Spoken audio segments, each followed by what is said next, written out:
ನಮಸ್ಕಾರ ಎಲ್ಲರಿಗೂ. ತಮ್ಮೆಲ್ಲರಿಗೂ ನಮ್ಮ ಧರ್ಮವಾಹಿನಿ ಚಾನಲ್ಗೆ ಸ್ವಾಗತ. ನಮ್ಮ ಮನೆ ಎಂಬುದು ನೆಮ್ಮದಿಯ ತಾಣ. ಆದರೆ ಕೆಲವೊಮ್ಮೆ ಕಾರಣವಿಲ್ಲದೆ ಮನೆಯಲ್ಲಿ ಅಶಾಂತಿ, ಭಯ ಅಥವಾ ಅನಾರೋಗ್ಯ ಕಾಡುತ್ತದೆ. ಹಿರಿಯರು ಹೇಳುವಂತೆ ಮನೆಯಲ್ಲಿ ಸಕಾರಾತ್ಮಕ ಶಕ್ತಿಯ ಜೊತೆಗೆ ಕೆಲವೊಮ್ಮೆ ನಕಾರಾತ್ಮಕ ಅಥವಾ ದುಷ್ಟಶಕ್ತಿಗಳು ಆವರಿಸಿರಬಹುದು. ಇಂದಿನ ವಿಡಿಯೋದಲ್ಲಿ ನಿಮ್ಮ ಮನೆಯಲ್ಲಿ ಇಂತಹ ಶಕ್ತಿಗಳು ಇವೆಯೇ ಎಂದು ತಿಳಿಯಲು ಇರುವ ಪ್ರಮುಖ ಲಕ್ಷಣಗಳು ಮತ್ತು ಅದನ್ನು ಪತ್ತೆ ಹಚ್ಚುವ ಸರಳ ವಿಧಾನಗಳ ಬಗ್ಗೆ ತಿಳಿದುಕೊಳ್ಳೋಣ. ಮನೆಯಲ್ಲಿ ದುಷ್ಟಶಕ್ತಿ ಇದ್ದರೆ ಕಾಣಿಸಿಕೊಳ್ಳುವ ಕೆಲವು ಸಾಮಾನ್ಯ ಸೂಚನೆಗಳು ಇಲ್ಲಿವೆ. ಕುಟುಂಬದ ಸದಸ್ಯರ ನಡುವೆ ಸಣ್ಣ ವಿಷಯಕ್ಕೂ ದೊಡ್ಡ ಮಟ್ಟದ ಜಗಳವಾಗುವುದು. ಮನೆಯವರು ಒಬ್ಬರಾದ ನಂತರ ಒಬ್ಬರು ಅನಾರೋಗ್ಯಕ್ಕೆ ತುತ್ತಾಗುವುದು. ವೈದ್ಯಕೀಯ ವರದಿಗಳ ಪ್ರಕಾರ ನಾರ್ಮಲ್ ಆಗಿದ್ದರೂ ಸುಸ್ತು ಕಾಡುವುದು. ಮನೆಯನ್ನು ಸ್ವಚ್ಛವಾಗಿಟ್ಟಿದ್ದರೂ ಎಲ್ಲಿಂದಲೂ ವಿಚಿತ್ರವಾದ ಅಥವಾ ಕೊಳೆತ ವಾಸನೆ ಬರುವುದು. ನಿಮ್ಮ ಮನೆಯಲ್ಲಿ ನಾಯಿ ಅಥವಾ ಬೆಕ್ಕು ಇದ್ದರೆ ಅವುಗಳು ಶೂನ್ಯವನ್ನು ನೋಡಿ ಬೊಗಳುವುದು ಅಥವಾ ಹೆದರಿ ಓಡುವುದು. ರಾತ್ರಿ ಹೊತ್ತು ಸರಿಯಾಗಿ ನಿದ್ರೆ ಬಾರದಿರುವುದು ಅಥವಾ ಪದೇ ಪದೇ ಭಯಾನಕ ಕನಸುಗಳು ಬೀಳುವುದು. ಕೇವಲ ಭೂತ ಪ್ರೇತಗಳಷ್ಟೇ ಅಲ್ಲ, ನಕಾರಾತ್ಮಕ ವಿಚಾರಗಳು, ಅಸೂಯೆ ಅಥವಾ ವಾಸ್ತುದೋಷಗಳು ಕೂಡ ದುಷ್ಟಶಕ್ತಿಯ ರೂಪದಲ್ಲಿ ಮನೆಯಲ್ಲಿ ನೆಲೆಸಬಹುದು. ಇದು ಮನೆಯ ಸುಖ ಶಾಂತಿಯನ್ನು ಕಿತ್ತುಕೊಳ್ಳುತ್ತದೆ. ಇದನ್ನು ಗುರುತಿಸಲು ಪ್ರಕೃತಿ ನಮಗೆ ಕೆಲವು ಸಂಕೇತಗಳನ್ನು ನೀಡುತ್ತವೆ.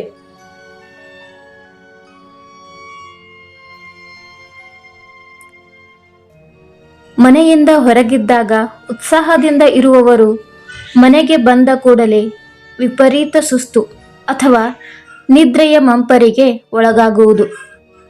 ಇದು ಆ ಸ್ಥಳದಲ್ಲಿರುವ ಶಕ್ತಿಯು ನಿಮ್ಮ ದೇಹದ ಸಕಾರಾತ್ಮಕತೆಯನ್ನು ಹೀರುತ್ತಿದೆ ಎಂಬುದರ ಲಕ್ಷಣ. ಮನೆಯಲ್ಲಿಟ್ಟ ವಸ್ತುಗಳು, ಉದಾಹರಣೆಗೆ ಕೀಲಿಕೈ, ಹಣ, ಒಡವೆ ಪದೇ ಪದೇ ಕಾಣೆಯಾಗುವುದು ಮತ್ತು ನಂತರ ಅದೇ ಜಾಗದಲ್ಲಿ ಸಿಗುವುದು. ಸಣ್ಣ ಮಕ್ಕಳು ಯಾವುದೇ ಕಾರಣವಿಲ್ಲದೆ ಹಠ ಮಾಡುವುದು, ಗಾಳಿಯಲ್ಲಿ ಯಾರಿಗೋ ಕೈ ಸನ್ನೆ ಮಾಡುವುದು ಅಥವಾ ರಾತ್ರಿ ವೇಳೆ ದಿಢೀರನೆ ಎದ್ದು ಕಿರುಚುವುದು. ಎಷ್ಟೇ ನೀರು ಹಾಕಿದರೂ ಮನೆಯ ಒಳಗಿರುವ ಅಲಂಕಾರಿಕ ಗಿಡಗಳು ಅಥವಾ ತುಳಸಿ ಗಿಡ ಪದೇ ಪದೇ ಒಣಗಿ ಹೋಗುವುದು. ಹೊಸದಾಗಿ ತಂದ ಬಲ್ಬ್ಗಳು ಫ್ಯೂಸ್ ಆಗುವುದು. ಟಿವಿ ಅಥವಾ ಫ್ಯಾನ್ ತನ್ನಷ್ಟಕ್ಕೆ ತಾನೇ ಆನ್ ಅಥವಾ ಆಫ್ ಆಗುವುದು. ನಿಮ್ಮ ಮನೆಗೆ ಬಂದ ನೆಂಟರು ಅಥವಾ ಸ್ನೇಹಿತರು ಹೆಚ್ಚು ಹೊತ್ತು ಉಳಿಯಲು ಇಷ್ಟಪಡದಿರುವುದು ಅಥವಾ ಅಲ್ಲಿ ಅವರಿಗೆ ಉಸಿರುಗಟ್ಟಿದ ಅನುಭವವಾಗುವುದು.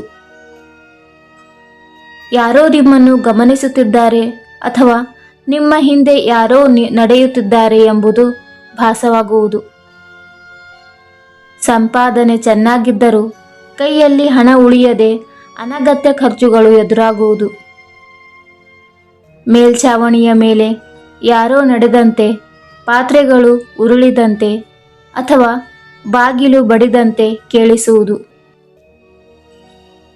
ಮನೆಯಲ್ಲಿ ಸದಾ ಮೌನ ಆವರಿಸುವುದು ಅಥವಾ ಎಲ್ಲರೂ ಒಬ್ಬೊಬ್ಬರೇ ಇರಲು ಇಷ್ಟಪಡುವುದು. ವಿಜ್ಞಾನ ಮತ್ತು ತಂತ್ರದ ಮೂಲಕ ಪರೀಕ್ಷೆ ಮಾಡುವುದು. ನಿಂಬೆಹಣ್ಣಿನ ಪರೀಕ್ಷೆ. ಒಂದು ಪಾದರಕ್ಷಕ ಗಾಜಿನ ಲೋಟಕ್ಕೆ ನೀರು ತುಂಬಿಸಿ ಅದಕ್ಕೆ ಒಂದು ತಾಜಾ ನಿಂಬೆಹಣ್ಣನ್ನು ಹಾಕಿ. ನಿಂಬೆಹಣ್ಣು ತಳಕ್ಕೆ ಹೋದರೆ ಶುಭ, ಆದರೆ ಅದು ಮೇಲಕ್ಕೆ ತೇಲುತ್ತಿದ್ದರೆ ಅಥವಾ ನೀರಿನ ಬಣ್ಣ ಕಪ್ಪಾದರೆ ಅಲ್ಲಿ ನಕಾರಾತ್ಮಕತೆ ಹೆಚ್ಚಿದೆ ಎಂದು ಅರ್ಥ. ನಿಮ್ಮ ಮನೆಯ ಹಳೆಯ ಕನ್ನಡಿಯಲ್ಲಿ ವಿಚಿತ್ರವಾದ ಕಲೆಗಳು ಕಾಣಿಸಿಕೊಳ್ಳುತ್ತಿದ್ದರೆ ಅಥವಾ ಕಾರಣವಿಲ್ಲದೆ ಕನ್ನಡಿ ಒಡೆದರೆ ಅದು ದುಷ್ಟಶಕ್ತಿಯನ್ನು ತಡೆದ ಸಂಕೇತ ಎನ್ನಲಾಗುತ್ತದೆ.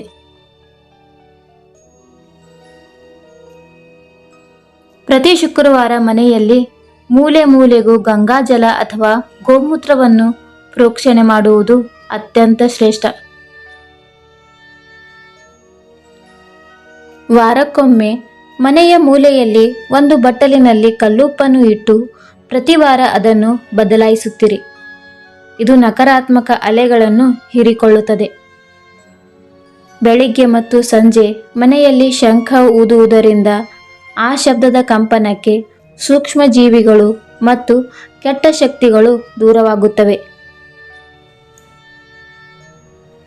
ಮನೆಯಲ್ಲಿ ಸದಾ ಸಣ್ಣ ಧ್ವನಿಯಲ್ಲಿ ಓಂಕಾರ ಅಥವಾ ವೇದ ಮಂತ್ರಗಳ ಪಠನೆ ಇರುವಂತೆ ನೋಡಿಕೊಳ್ಳಿ. ಮನೆಯ ಕಿಟಕಿಗಳನ್ನು ತೆರೆದಿಡಿ. ಸೂರ್ಯನ ಕಿರಣಗಳು ಬೀಳುವ ಜಾಗದಲ್ಲಿ ದುಷ್ಟಶಕ್ತಿಗಳು ನೆಲೆಸಲು ಸಾಧ್ಯವಿಲ್ಲ.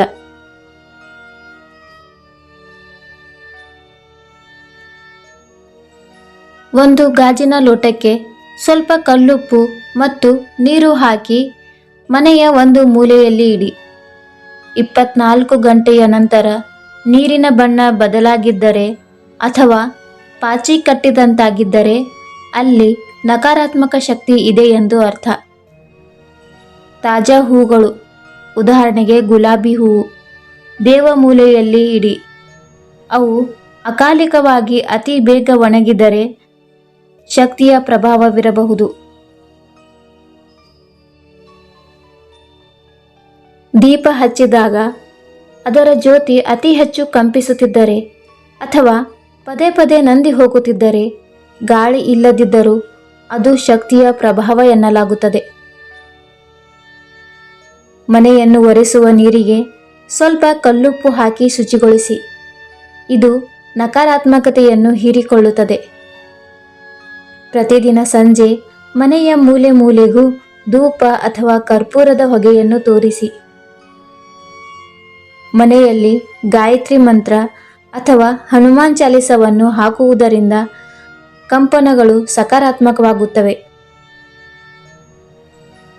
ಸ್ನೇಹಿತರೆ, ಭಯವೇ ಎಲ್ಲ ಕೆಡಕಿಗೂ ಮೂಲ. ನಿಮ್ಮ ಮನಸ್ಸು ಧೈರ್ಯವಾಗಿ ಮತ್ತು ದೈವ ಭಕ್ತಿಯಿಂದ ಕೂಡಿದರೆ ಯಾವುದೇ ಶಕ್ತಿ ನಿಮ್ಮನ್ನು ಏನೂ ಮಾಡಲು ಸಾಧ್ಯವಿಲ್ಲ. ಈ ವಿಡಿಯೋದಲ್ಲಿ ಮಾಹಿತಿ ನಿಮಗೆ ಉಪಯುಕ್ತವೆನಿಸಿದರೆ ಇದನ್ನು ನಿಮ್ಮ ಆತ್ಮೀಯರೊಂದಿಗೆ ಹಂಚಿಕೊಳ್ಳಿ. ಇವೆಲ್ಲವೂ ನಂಬಿಕೆ ಮತ್ತು ಅನುಭವದ ಆಧಾರಿತ ವಿಷಯಗಳು.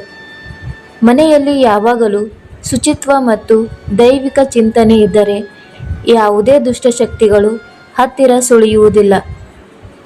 ಈ ಮಾಹಿತಿ ನಿಮಗೆ ಇಷ್ಟವಾದರೆ ವಿಡಿಯೋವನ್ನು ಲೈಕ್ ಮಾಡಿ ಮತ್ತು ನಿಮ್ಮ ಚಾನೆಲ್ ಸಬ್ಸ್ಕ್ರೈಬ್ ಮಾಡಿ. ಧನ್ಯವಾದಗಳು.